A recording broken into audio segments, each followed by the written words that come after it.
Ladies and gentlemen, Open Enrollment 2022 is upon us. It is coming up. I know it's everybody's favorite time of the year where they get to change their health insurance plans because all year I'm sure you are thinking about and stressing about your health insurance, right? It is a big cost.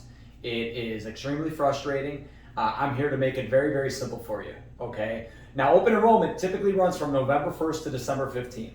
So depending on when you're watching this video, this could be now or this could be a couple months from now, right? And we're hearing some chatter as things stand right now in September that they might be extending open enrollment all the way to January 15th this year.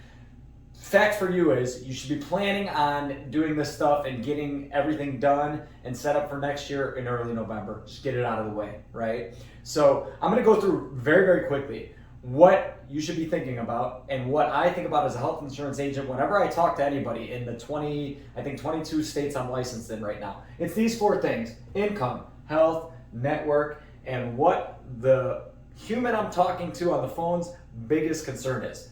That's it, those four things. And you can't have one without the other in the conversation. I can't just focus on income. I can't just focus on network. All of these things tie together, okay?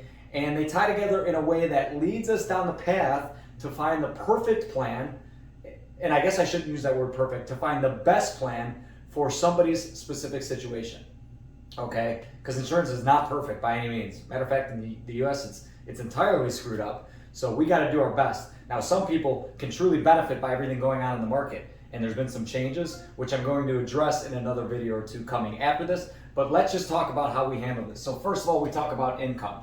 I'm going to get over here. So if you're low income, ACA or the Obamacare might be the right option for you, okay? The ACA or Obamacare plans, oftentimes families, individuals can qualify for subsidy, meaning the government will come in and help pay for the health insurance. It's very easy to figure out what that subsidy would be using somebody like me because I know the system like the back of my hand. Now, unfortunately, the ACA has driven up costs substantially. So if you're high income and don't qualify for subsidy, you guys are the people that are kind of getting hurt by this whole system. You're in a way, you're almost paying a tax for all the sick, low income people. You can debate that all you want, but there are plans available for you, especially if some of these other things are important to you, which we'll talk about, like non-ACA or non-Obamacare plans, which are much, much less expensive, and we'll get into that. Another thing that's happening this year is Obamacare subsidies have gone up, okay? Because of COVID and Biden and all the stimulus that they passed, the American Rescue Plan or whatever they called it, one of the tenets of that was that subsidies have gone up, okay?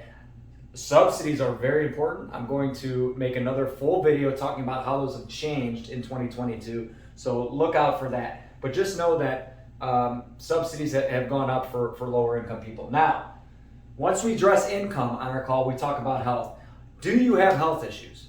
Number one thing, are you dealing with any pre-existing chronic issues, okay? If you are, the one nice thing about the ACA, well, the second nice thing, because the first nice thing are the subsidies. The second nice thing is they can't, or all the plans are guaranteed issue. They cannot deny you for having pre-existing conditions. So somebody like me, young, healthy, tries to eat right, doesn't have many health issues, pays the same amount as somebody the same age as me that has cancer, diabetes, might be overweight, and has a lot of health issues. That's going to lead to a lot of costs.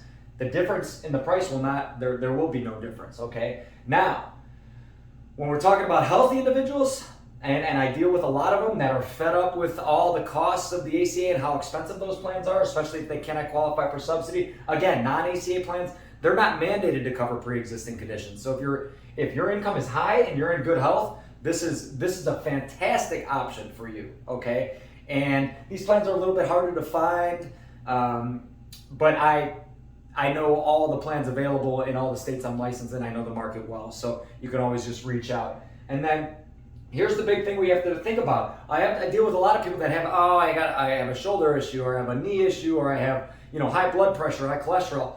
Can this pre-existing issue that you have become aggressive and put you in the hospital? Can it lead to medical bills?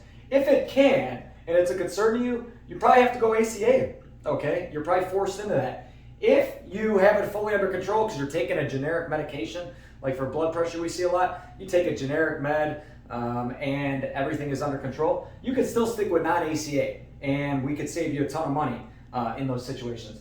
Thirdly, man, we don't think about this enough. Network, okay?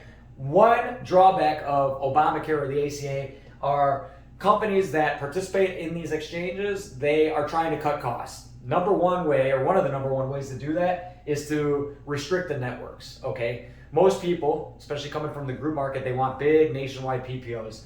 It's very, very unlikely in your state you're going to have even a PPO option left at this point. Now, certain states still do, but mostly your plans are HMO, where you have to have a designated primary care physician. And moreover, and more important than the network, whether it be PPO, HMO, EPO, all these different things, is how big is the network? HMOs tend to be smaller, but in certain states you have very, very limited options. And if you travel, these plans are only going to cover you in state, okay?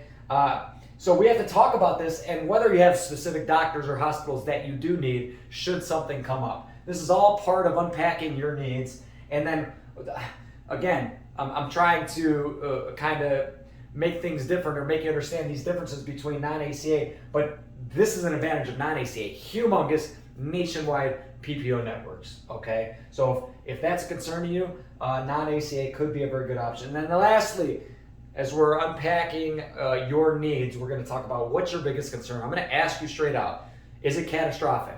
Are you healthy and you're concerned about falling and breaking an arm and having to have surgery and have a $75,000 bill? I talk to a lot of young, even older people that want to cut costs. They say, I don't care how high the deductible is, I'm willing to pay it, go up to $10,000, I want to save costs, and if something catastrophic happens, I want to be covered. Very, very common. Is preventive important? The ACA plans have to cover preventive 100%, right? Doctor visits. Are you seeing the doctor a lot? Are you seeing a specialist a lot? Do you talk to a therapist, psychiatrist? Do you have surgery coming up? Are you having ongoing, continuing care? These are all the things we have to talk about, because once I know this, then it's going to become clear after we address all these things, whether we're going ACA or non-ACA for the most part, and then which plan is going to be best. And they differ by deductible and out of pocket. If I know you have medical bills coming, that's going to make the decision much easier for which plan I'm going to recommend to you. And then again, if we're talking about accidents and critical illnesses, that's what I mean by CI. If that's a big concern to you, there are things we can build into the plans or a strategy we take, for instance, where we'll go with a high deductible non-ACA, non-Obamacare plan because somebody doesn't have low income, they're healthy, right? And they want to save costs and their concern is basically catastrophic. They want to have the nice big PPO network. So we go high deductible and then we add in coverage or supplements to shore up the coverage where they would not have to even pay their deductible in the case of accidents or critical illnesses or hospitalizations. So there's always a way to do this. You could forget about all this, guys, and call me. I'll make things very, very simple. I'm on my cell, 708-566-6589.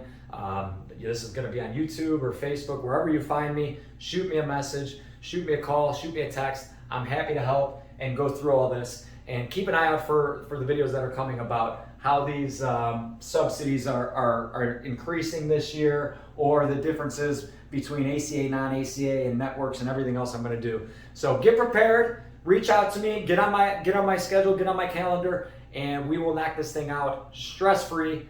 I will say, this seems easy when you look at it this way. It's much more difficult than this, especially people in weird situations. There's a lot of other rules with the ACA, with Obamacare, with all these other plans. So again, reach out, 708-566-6589. Hope to hear from you soon.